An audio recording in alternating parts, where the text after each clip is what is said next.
आज की कहानी राजस्थान की एक ऐसी दुल्हन की कहानी है जो अपने आँखों में हजारों रंगों के सपने संजोए हुई थी, क्योंकि अगले दिन उसका गौना होने वाला था। उसका पति आने वाला था जो उसे अपने साथ ससुराल लेकर जाने वाला था, जहाँ से उसकी एक नई जीवन की शुरुआत होती। लेकिन उसे यह कहाँ पता था, जिस घर से सुबह उसकी डोली उठने वाली है, उसी घर से सुबह उसकी डोली की बजाय अर्थी उठेगी। हाँ तो नमस्ते, आदाब, सत श्री अकाल। क्राइम नेशन के आज की इस एपिसोड में मैं मिथुन सिंह आप सभी का स्वागत करता हूँ।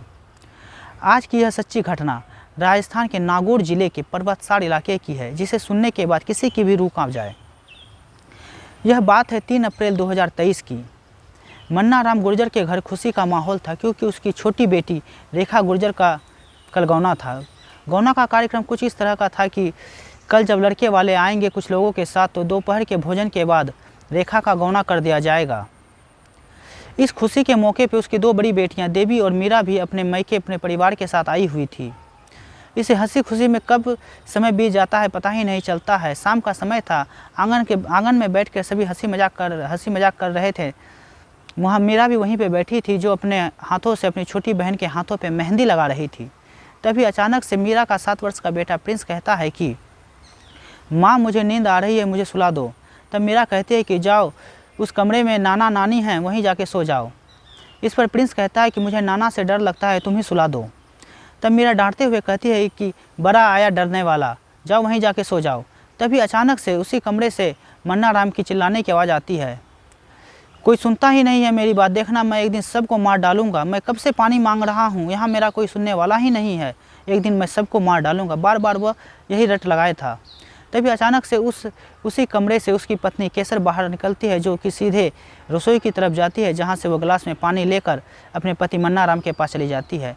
मन्ना राम पानी के गिलास को दे मारता है और कहता है कि मैं कब से पानी मांग रहा था, तुम अब पानी लेकर आई हो, देखना एक दिन मैं सबको मार डालूंगा। इसी दरमियान रात भी काफ़ी हो जाती है, तो सभी लोग सो जाते हैं। रात के अचानक 2 बजे के आसपास मन्ना राम के घर से चीखने चिल्लाने की आवाज़ आने लगती है, जिस कारण गांव वाले भी जग जाते हैं। गांव वाले सोचते आखिर ऐसा क्या हो गया, अभी तक तो सब ठीक था, हंसी खुशी का माहौल था, अचानक से ऐसा क्या हो गया कि जो सब लोग रोने चिल्लाने लगे हैं। तब जब गांव वाले उसके घर की ओर जाते हैं, तो घर के पास जब पहुंचते हैं, तो वो देखते हैं कि मन्ना राम के हाथ में खून से सना हुआ एक कुल्हाड़ी है। उसके कपड़ों पर भी खून के छींटे पड़े हुए थे। जब मन्ना राम अपने घर से बाहर निकल रहा था, तो वो अपने घर के बाहर लड़खड़ा कर गिर गया था, जिस कारण उसके हाथ की कुल्हाड़ी वहीं पे छूट गई थी। जिसके बाद मन्ना राम वहाँ से भाग जाता है। जब गांव वाले अंदर का जो दृश्य देखते हैं, अंदर का दृश्य देखकर उनकी रूह कांप जाती, मानो ऐसा कि उन्हें काटो तो खून नहीं। अंदर का दृश्य ही कुछ इस तरह से भयावह था कि अंदर मन्ना राम की बेटी मीरा, छोटी बेटी रेखा, उसकी पत्नी केसर और नाती प्रिंस मरा पड़ा हुआ था। कुल्हाड़ी से इस कदर मारा गया था कि उन्हें बचने तक का मौका नहीं मिल पाया था।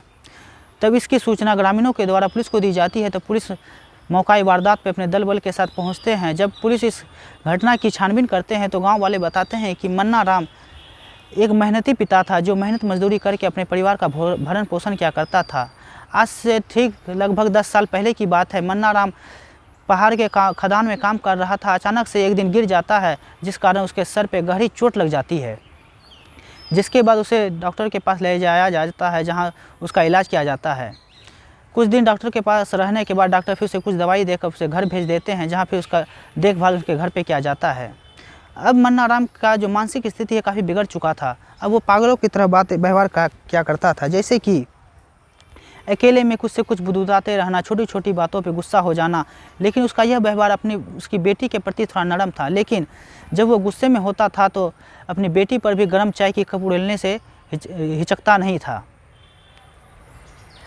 जब पुलिस इस मामले की छानबीन कर रही थी, तो उन्हें यह सारी बातें पता चलती है कि मन्ना राम एक मानसिक रोगी है। तो अगले दिन जब मन्ना राम की तलाश की जाती है, तो मन्ना राम पास ही के पहाड़ी के एक झाड़ी के पीछे छिपा हुआ था, जहां से मन्ना राम को फिर गिरफ्तार कर लिया जाता है।